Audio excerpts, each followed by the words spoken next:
Hello, we are Group 5, and we're going to present on why modern technology owes our children an apology. This is a breakdown of our presentation. We're going to target behavior, an audience segment, diffusion of innovation model, the TTM, and we have messages for you. So technology is becoming increasingly integrated into our daily lives, including those of young children and adults. There is speculation that as children are exposed to technology at such an early age, one of the very limited relationships they develop is with an iPad or a phone. This shapes how they act as adults. However, adults, their parents did not have the same availability of technology, hence they are unsure of how to deal with these problems. Hence our target behavior will be decreased technology dependence among children. For our target audience, we have decided to choose parents as our primary audience due to the influence that they can have over their children. We believe that parents have the potential to directly influence and control the behavior of their children. We've decided to choose teachers and children as our secondary audience due to similar reasons. Teachers usually serve as role models for the students that they teach.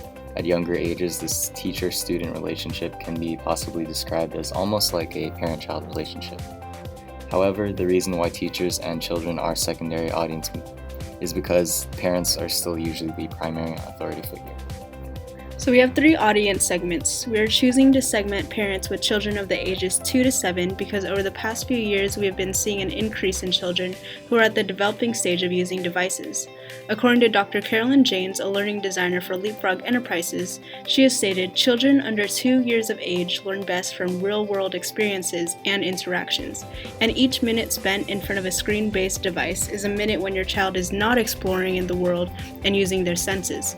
Another segment we chose was people living in San Diego County.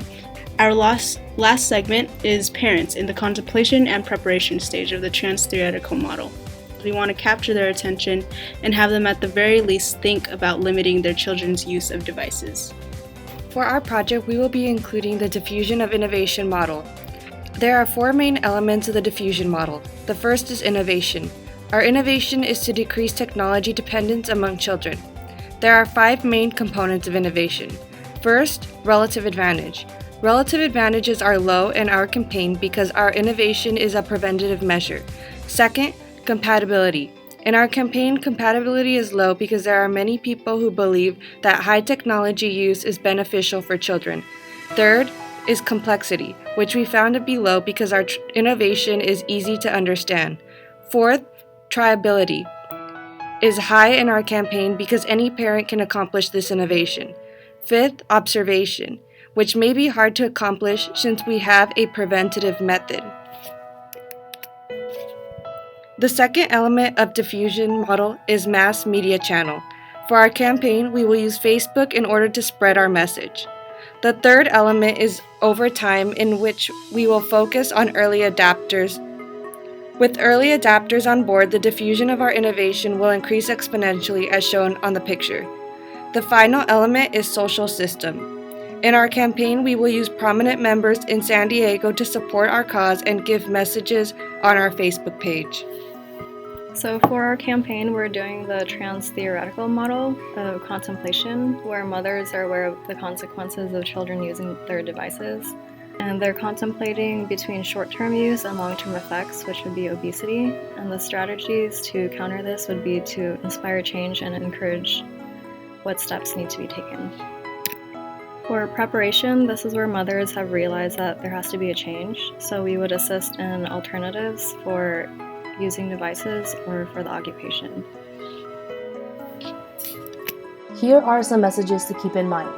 Our first message is, technology is not an alternative to a pacifier. Through observation, we are aware that most children are more calm and quiet when using a smartphone or tablet, but this could lead to technology dependency and cause some sort of addiction to phone or tablet use. Our second message is, don't use your phone when you're not alone. Children tend to copy their parents, so if your child is watching you use your phone, they will most likely pick up the habit as well. Our third and final message is, modern technology owes children an apology. From our experience and our observations, we feel that children nowadays are missing out on opportunities to play outside with their friends or spend time with their family.